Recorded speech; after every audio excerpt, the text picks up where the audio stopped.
অনেকদিন হলো কোনো জায়গায় ঘুরতে যাচ্ছি না, চলো না ঘুরতে যাই। শোনো, তাহলে তোমাকে কোথায় ঘুরতে নিয়ে যাচ্ছি, চলো না, তোমাকে সারপ্রাইজ দেবো। কোথায়, কি সারপ্রাইজ? আছে, চলো ও না। এই পার্ক, এটা তো আমি অনেকদিন ধরে ভাবছি যে যাব যাব যাব, বাট তুমি এত বিজি, তোমাকে বলতেই পারছিলাম না। সময় পাচ্ছিলাম না, শোনো। আমি কলেজে পড়ি, বাট আমি জানতাম না যে এত সুন্দর এটা আমাদের নতুন গুয়াহাটির নতুন পার্ক, এটা নাকি সবচেয়ে বড় পার্ক। তো আমি অনেক ভিডিও দেখছি, আমার একটা দাদা আসছিল যে বলছিল যে এখানে রাসমেলার মতো নাকি দুর্গাপূজার মতো নাকি ভিড় হয়, চলো যায় দেখা যাক কিরকম ভিড় হয়। তো এখন আইরিস আমরা এখন ঢুকবো এখানে, আর এখানে দেখো সানসেটটা জাস্ট ওয়াও। আর এখানে এখন এখন এদিকে চারিদিকে সন্ধ্যা হবো, আর এখানে ব্রহ্মপুত্র নদীতে যখন সানসেটের রিফ্লেকশন পড়বো তখন একদম ওয়াও লাগবো।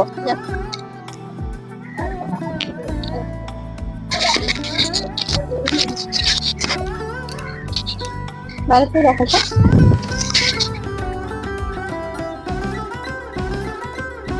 এই পার্কটার নাম সবাই দেখে নাও উপরে।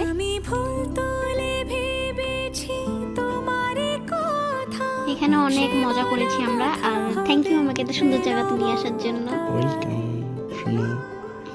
এখন চলো আমি কিছু রিলস বানাবো, ক্যামেরাম্যান হবা তুমি। এই সানসেটটা দেখো আর ভিউটা দেখো জাস্ট।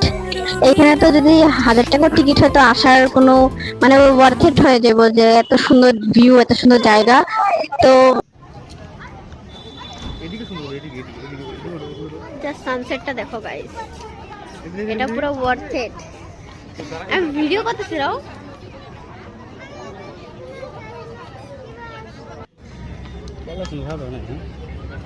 অনেক সুন্দর, তোমার রিভিউ দাও কিরকম লাগছে। অনেক। আর সত্যি এই পার্কটা অনেক সুন্দর, এখানে অনেক সুকুন লাগে। আর দেখো এখানে সানসেট হচ্ছে, এত সুন্দর লাগছে, সানের যখন রিফ্লেকশনটা জলে পড়ছে। আর ওই দেখো সরাইঘাট সেতু, অনেক সুন্দর লাগছে।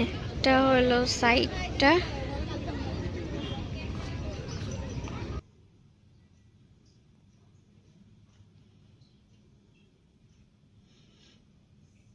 আর এখানে না অনেক কিছু ছিল, মানে গেমস টাইপের খেলার জন্য অনেক কিছু ছিল। তো এখন ধীরে ধীরে দেখো সন্ধ্যা হচ্ছে, আর এখানে ক্রাউডও হচ্ছে, অনেক ক্রাউড হচ্ছে। তো আর সন্ধ্যার দিকে লাইটগুলো জ্বলে গেছে সব দিকে, কত সুন্দর লাগছে, অনেক সুন্দর লাগছে। আর এটা আমি বাজাচ্ছিলাম, বাট আমার মাইকটা অফ ছিল, আমি জানি না। আর এখানে এত সুন্দর লাগছে, রাত্রে একটু ঠান্ডা লাগছিল, বাট কিছু না, কারণ ব্রহ্মপুত্রের পাশে তো, তার জন্য একটু ঠান্ডা লাগছিল। বাট এখানে সব লাইট জ্বলে গেছে, এত সুন্দর লাগছে। আর এই দেখো এটা কি ঢোলের মতন ছিল, তো আমি বাজানোর ট্রাই করছিলাম, আর অনেক সুন্দর বাজিয়েছিলাম আমি।